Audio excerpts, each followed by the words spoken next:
Hi friends, welcome to our channel G Mumba. உங்களுக்கு இந்த video பிடிச்சிருந்தா லைக் பண்ணுங்க, ஷேர் பண்ணுங்க, கமெண்ட் பண்ணுங்க. நம்ம ஜி மும்பா சேனலை சப்ஸ்கிரைப் பண்ணுங்க, மறக்காம பெல் ஐகானை கிளிக் பண்ணுங்க. அப்போ நான் போட வீடியோ உங்களுக்கு நோட்டிஃபிகேஷன் வரும். என்னோட வீடியோ நீங்கள் தாராளமாக பார்க்கலாம். வாங்க गाइस வீடியோக்குள்ளே போகலாம். நம்ம இப்போ ஒரு அருமையான ரெசிபி தான் பார்க்க போகிறோம். எல்லோரும் பிள்ளைங்களுக்கெல்லாம் ரொம்ப விரும்பி சாப்பிடக்கூடிய ரெசிபி தான். வீட்டில் இருக்கக்கூடிய கொஞ்சம் பொருட்களை வச்சு தான் பார்க்க போகிறோம். என்னென்னா KFC பாப்கார்ன் சிக்கன் பார்க்க போகிறோம். எப்படி பண்ணலான்னு சொல்லிட்டு நம்ம அதை இன்க்ரீடியன்ஸ் என்னென்னு பார்த்துடலாம்.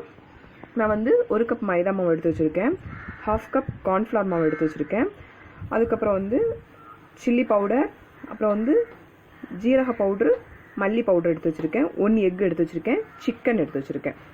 அதுக்கப்புறம் வந்து இந்த அளவுக்கு ஒரு பெரிய வெங்காயத்தை இந்த அளவு கட் பண்ணி வச்சுருக்கேன், கார்லிக் எடுத்து வச்சுருக்கேன், ஜிஞ்சர் எடுத்து வச்சுருக்கேன். இவ்வளோ தான் நமக்கு தேவையான இன்க்ரீடியன்ஸ். இப்போ நம்ம அதை என்ன பண்ணணும்னா, நம்ம இந்த ஆனியன், கார்லிக்கு, ஜிஞ்சர் இவ்வளோத்தையும் போட்டு நம்ம மிக்சியில் வந்து நல்லா கிரைண்ட் பண்ணி எடுக்கணும். எடுத்ததுக்கப்புறம் நம்ம கிரைண்ட் பண்ணியிருக்கோம்ல, அது அப்படி இருக்கணும் நான் காமிக்கிறேன். அதுக்குள்ள நம்ம வந்து வேறு வந்து நம்ம சிக்கன் வந்து டிப் பண்ணுறத நம்ம வந்து ஊற வைக்கணும். அதோட என்னதுன்னு சொல்கிறேன் எப்படின்னு. நான் வந்து உங்கள்கிட்ட பண்ணிவிட்டு காமிக்கிறேன். நான் இப்போ என்ன எப்படி பண்ணணும்னு சொல்கிறேன்.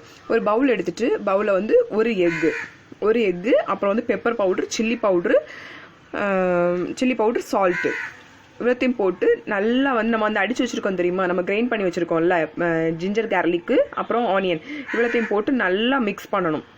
மிக்ஸ் பண்ணிவிட்டு நான் உங்கள்கிட்ட காமிக்கிறேன் எப்படி இருக்குன்னு சொல்லிட்டு.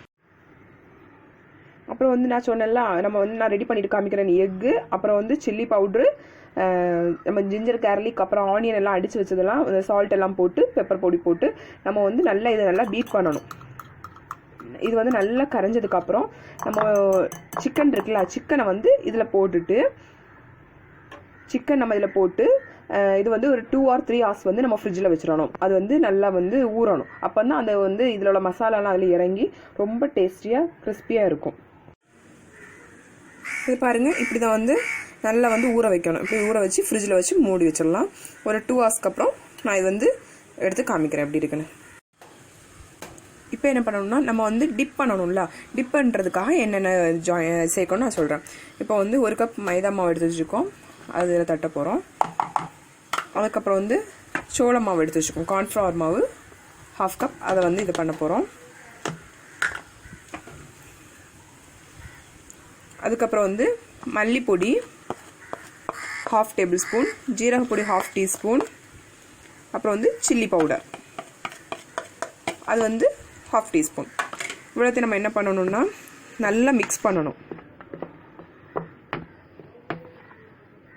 நல்லா மிக்ஸ் பண்ணணும். இதான் நம்ம வந்து கோட்டிங்குள்ளே வந்து மாவு. இப்போ நம்ம என்ன பண்ண வச்சுருக்கோம்னா, நான் 2 hours அப்புறம் நான் எடுத்திருக்கேன். அது ரொம்ப நல்லா ஊறி இருக்குது. அதில் வந்து நம்ம இப்போ வந்து இதில் டிப் பண்ணி இதில் வைக்க போகிறேன். 2 கோட்டிங் கொடுக்கணும். நான் எப்படி கொடுக்கணும்னு சொல்லித்தரேன்.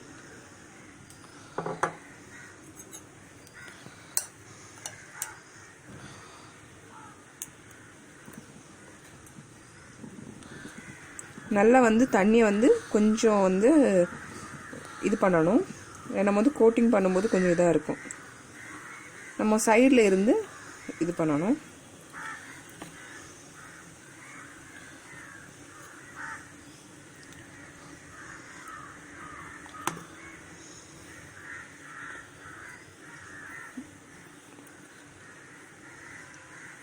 வந்து எடுத்து வைக்கணும். அப்படி செகண்டோட நம்ம வந்து இப்படி வந்து எல்லாத்தையும் பண்ணி எடுக்கணும். நான் வந்து ஃபஸ்ட்டு கோட்டிங் கொடுத்து எடுத்து வச்சுருக்கேன். செகண்ட் வந்து நம்ம என்ன பண்ணணும்னா சேம் தான், திரும்பவும் நம்ம அதில் டிப் பண்ணிவிட்டு திரும்பவும் இதில் வந்து டிப் பண்ணணும். அப்போ தான் கொஞ்சம் வந்து நம்ம கை வச்சு பண்ணுறதா இருந்தால் வந்து கையில் வந்து இப்படி ஒட்டி பிடிக்கும். ஸோ நம்ம அடிக்கடி வந்து ஹேண்ட் வாஷ் பண்ணிக்கணும். அப்போ தான் வந்து கரெக்டாக வரும், இல்லைன்னா வந்து இதாகும். பார்த்திங்கன்னா நான் செகண்ட் கோட்டிங் முடிச்சு வச்சுருக்கேன். இப்போ நம்ம வந்து நான் வந்து எண்ணெய் சூடு பண்ணியாச்சு. பேன் வச்சு எண்ணெய் ஊற்றி எண்ணெய் சூடாகிட்டு இப்போ நான் வந்து இதை போட போகிறேன். போட்டு இது வந்து மிதமான சூட்டில் இருக்கணும். அது வந்து ஆனால் போடும்போது பபிள்ஸாக வரணும். பாருங்க, இதே மாதிரி வந்து பபிள்ஸாக வரணும்.